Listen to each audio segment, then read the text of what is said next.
Excluded from my sister's wedding, I went on vacation. When the wedding fell apart, my whole family frantically tried to reach me. "You're overreacting. It's just a wedding," my mother said. I was not invited to my own sister's wedding.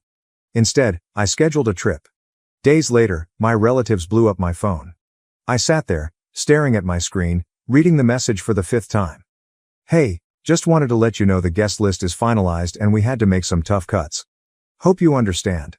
Love you." Tough cuts. Tough cuts. I wasn't some distant cousin. I wasn't an old family acquaintance whom they hadn't seen in years. I was her brother. And my sister, the same sister I had assisted through every crisis, heartbreak, and moment of self-doubt, had just cut me out as an afterthought. I glanced at the screen, a slow pang of unbelief spreading into my chest. I nearly laughed, because this had to be a mistake. I took up the phone and called my mother. She responded on the second ring, her voice upbeat. "Hey sweetheart, what's up?" I didn't bother making small talk. "I just got a message from Emily. She says the guest list is finalized and I'm not on it." There was a pause. Just long enough to prove what I had previously suspected. "Oh honey," my mother sighed.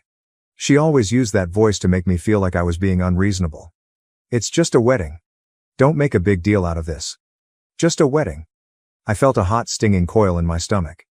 "Are you serious?" I asked, my voice unusually calm. "Mom, I'm her brother. How am I not invited to my own sister's wedding?" She produced a tisk sound, as if I were a toddler having a tantrum. "It's not personal. They had to keep the guest list small and—" "Mom."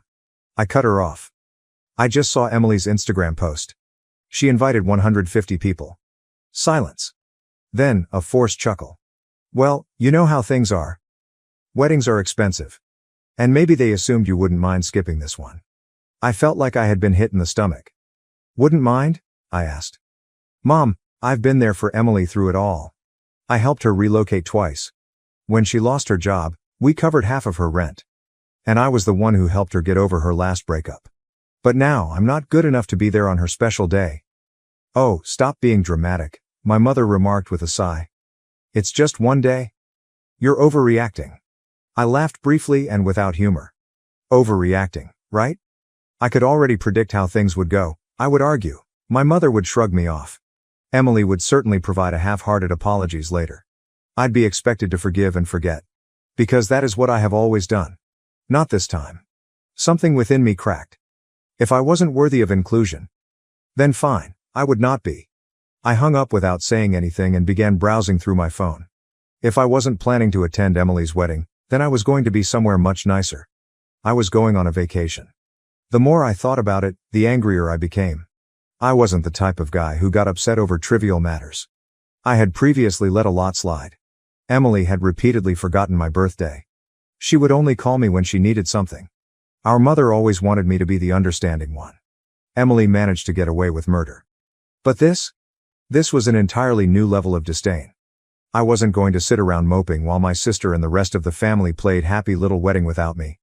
If I wasn't significant enough to be featured, then I wasn't significant enough to be present when they needed me.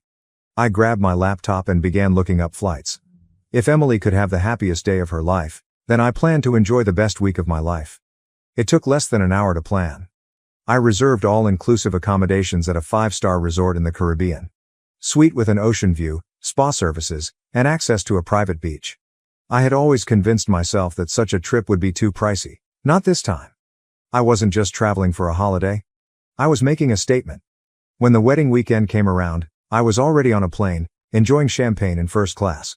I made sure to upload a picture, legs extended out, drink in hand, with this caption. "Guess I got cut from the guest list, but I think I'll survive." The reactions were nearly immediate. Some of my cousins sent laughing emojis. My aunt, the only rational member in the family, commented, "Good for you. Should have taken me with you." But what's the best reaction? That came from my mother. She sent me 3 texts in a row. Mom asks, "Where are you?" My mom. "Are you seriously missing your sister's wedding over this?" Mother. "You're being petty." Petty? I wasn't even close to finishing. I responded with a photo of the beach, complete with white sand, crystal blue ocean, and a postcard perfect view. Then I shut off the phone. I wasn't about to let them guilt me. Not this time. For the first time in many years, I was not putting my family first. I was putting myself first. And it felt incredible. By the time I arrived in paradise, I had entirely eliminated any lingering remorse. The moment I walked out of the airport, the warm ocean breeze touched me, bearing the aroma of salt and tropical flowers. A private car was waiting to drive me to the resort. A stylish black SUV with chilled towels and bottled water in the backseat. Yeah. This was far better than a wedding. As we drove down the coast, I reflected on how right I had been to accomplish this. Back home, my family was presumably busy preparing for the big day. My mother was probably making excuses for why I wasn't present. My sister was laughing with her bridesmaids, not giving me a second thought. But I wasn't treated as an afterthought here. Here, I was the priority. My priority. The resort was something out of a fantasy. The lobby has enormous palm trees blooming within. A massive open-air architecture that allowed in the ocean wind. And the kind of service where you were greeted with a cocktail before you checked in. My room? Unreal. Floor-to-ceiling windows and a private balcony and the most gorgeous king-size bed I'd ever seen. I threw down my things, strolled out onto the balcony, and simply took it all in. Then, just to make matters worse, I took a picture of the scenery and shared it with this caption. When one door closes, another one opens, preferably to a beachside suite with unlimited margaritas. I knew it would find its way back to my family, and honestly, I hoped it did. Because for once, they could understand what it was like to be left out. And I was only getting started. The first full day of my trip was simply fantastic.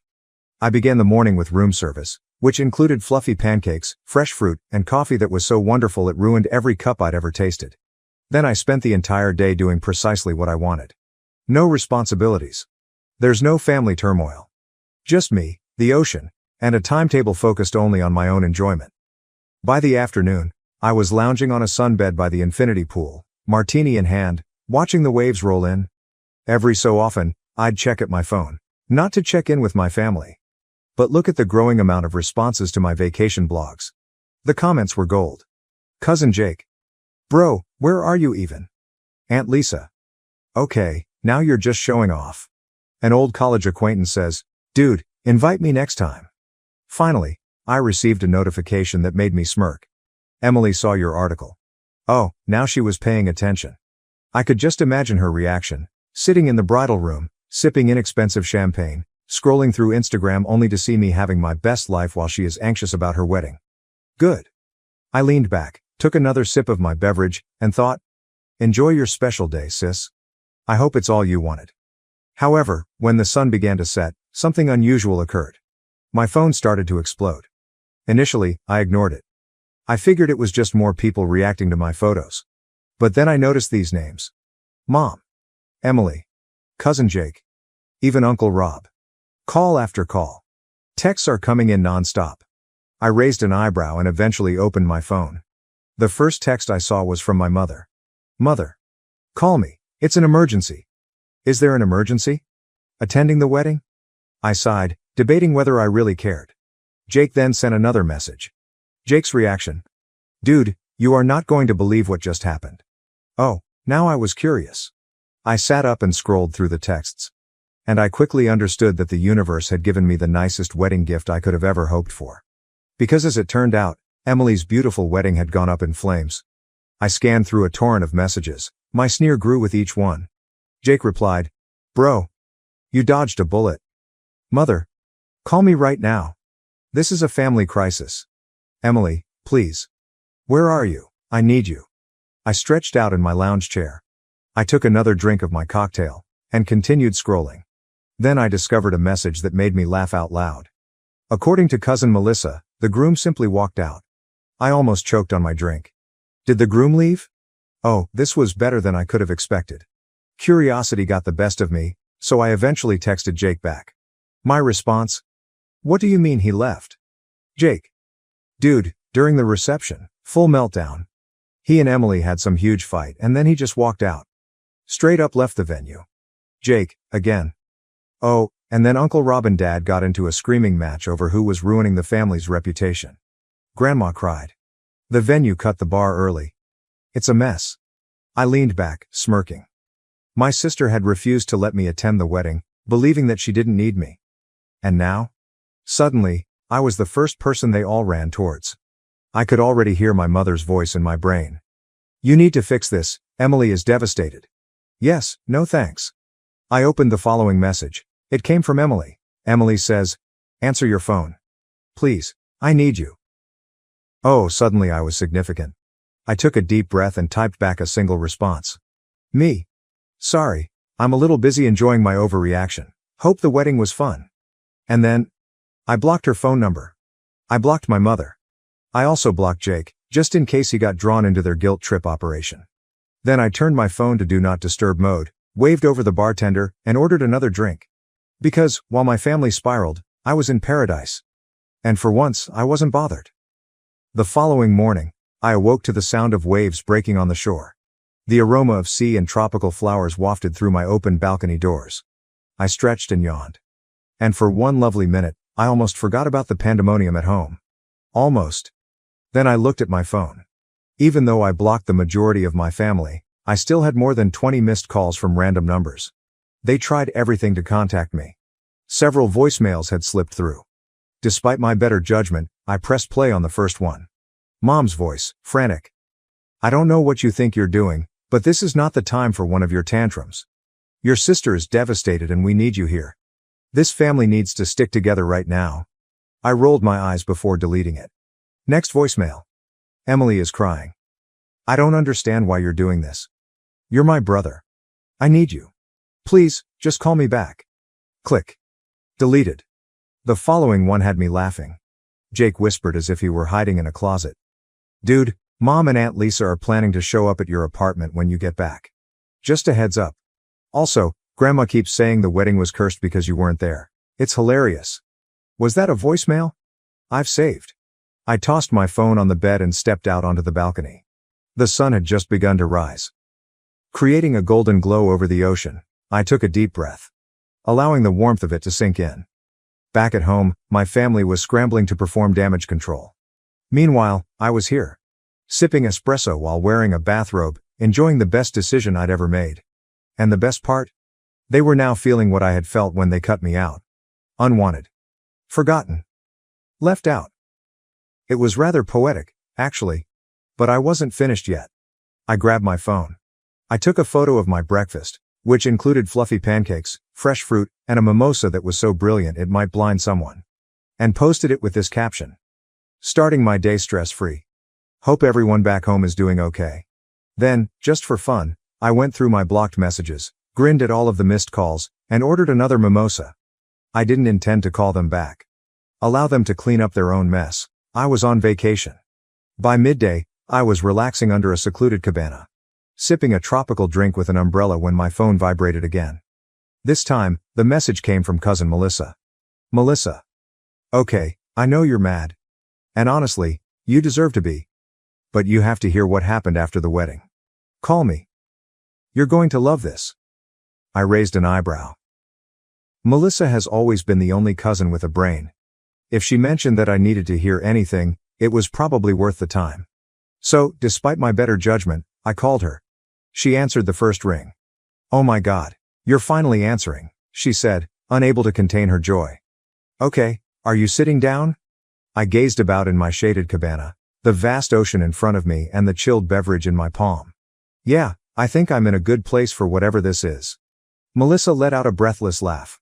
Okay, after the groom left, Emily had a complete meltdown. And I don't mean a few tears. I mean yelling, wailing, and throwing objects at the wedding party. I smirked. Sounds about right. Melissa continued, her voice brimming with enthusiasm. Everyone was attempting to calm her down. Mom overheard Aunt Lisa suggest that the disaster could have been avoided. If you'd been there? I blinked. Wait, what? Melissa giggled. Yes, she was saying that you've always been the one to mend problems when Emily spirals. That if you were present, you would have talked sense into the groom or handled everything like you normally do. I burst into laughter. So let me get this straight. The same family that barred me from the wedding is now blaming me for not being present to preserve it. Oh, it gets better, Melissa remarked. Mom told Lisa she was acting ridiculous. And then they started fighting, loudly. Then Grandma became involved, saying Emily brought this on herself, because she offended the cosmos by not inviting her brother. I almost choked on my drink. Melissa was cackling now. Grandma lectured Emily in front of everyone, stating, If you had treated your family better, you wouldn't be alone in your wedding dress right now. I leaned back smirking. Wow, that's beautiful. Oh, and then, Melissa said. Your mother attempted to contact the groom's family to resolve the situation? His mother just smiled and said, this is your issue now. I had to set down my drink before I spilled it from laughing so hard. So, I said, collecting my breath. Where does that leave Emily? Melissa sighed. Still weeping. Still blaming everyone except herself. Last I heard, she was trying to save the wedding with some sort of backup plan. But let's be honest, she's not going to recover from this. I shook my head grinning. You know what the best part is? What? I took a slow sip from my drink. I don't care. Melissa roared with laughter. Honestly, I don't blame you. I just thought you'd appreciate knowing that karma did its job. Oh, I love knowing that, I remarked, smirking. Thanks for the update, Melissa. No problem, she replied. Enjoy your trip, and for the record, you did the right thing. I hung up, more satisfied than I had been in years. They wanted a wedding without me. And now, thanks to their own selfishness, they had a disaster instead. I grabbed up my drink and raised it to the heavens. And I toasted to the best decision I've ever made. Then I turned off my phone and relaxed back in my cabana. Let the beach air sweep away the rest of my shame. For the remainder of the day, I didn't look at my phone. Instead, I scheduled a sunset cruise. Allow the warm breeze to wash over me, and had a 5-star meal by the seaside. My family was still picking up the pieces from Emily's wedding tragedy. I was enjoying the greatest steak I'd ever had. At some point, a notion occurred to me. Perhaps I should feel sorry for her. Then I remembered how she left me out without hesitation. Yes, no. I took a sip from my wine. I took one last shot of the view. And shared it with one caption. 0 regrets. Finally, with a contented smile, I turned off my phone again. Let them stew, I was done being their backup plan.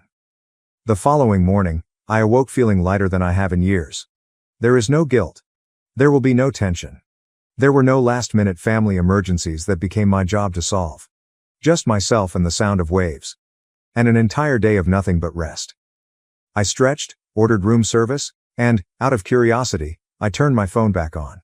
A big mistake. Within seconds, my notification surged. Mom said, "You need to stop acting like a child and call me." Emily's response. "I can't believe you're doing this to me. You are so selfish. Your mother. This isn't funny." Emily is heartbroken. "Do you even care?" Unknown number, possibly my aunt. "We need to fix this family before it's too late." I groaned and shook my head. It was almost surprising how swiftly they moved from ignoring me to expect me to cure everything. Then, one message struck my attention. "Melissa. Okay, I understand you are ignoring everyone, but please read this. Your mother is trying to gather the family for a discussion when you return. Just a heads up." I almost laughed aloud. Oh, they assumed I would return as if nothing had happened. As if I'd just come up and let their guilt trip me. And pretend the entire thing never occurred. Yeah, not happening. I quickly replied to Melissa. Thanks for the warning, but I won't be there. Melissa says. Wait, what do you mean? Me. I'm extending my trip. They wanted to cut me out? Okay. I'm cutting myself off altogether. I could almost see her reaction. A combination of astonishment and amusement. A few seconds later, she responded. Melissa. Okay, that's iconic. Tell me everything when you get back, whenever that is LOL. I grinned, set down my phone, and grabbed up my laptop. With a few clicks, my trip was officially extended. Another entire week. There's no family. There's no drama. No family discussions. Just me and the water. They never allowed me to have peace. And the best part? They couldn't do anything about it. Before going to the beach, I sent one final text. Me, Mom, and Emily. Oh, so you want me around? Sorry, I'm too busy enjoying my reactions. Have fun cleaning up your own messes. Then, for the last time, I blocked their numbers. I put my phone down. Ordered another drink. Let the sun warm my skin. There is no guilt. There will be no tension. No regrets. Just peace. And it was the best decision I've ever made. Thank you for watching. If you haven't subscribed yet, please do so and hit the notification bell to stay updated with more shocking real-life stories happening around you.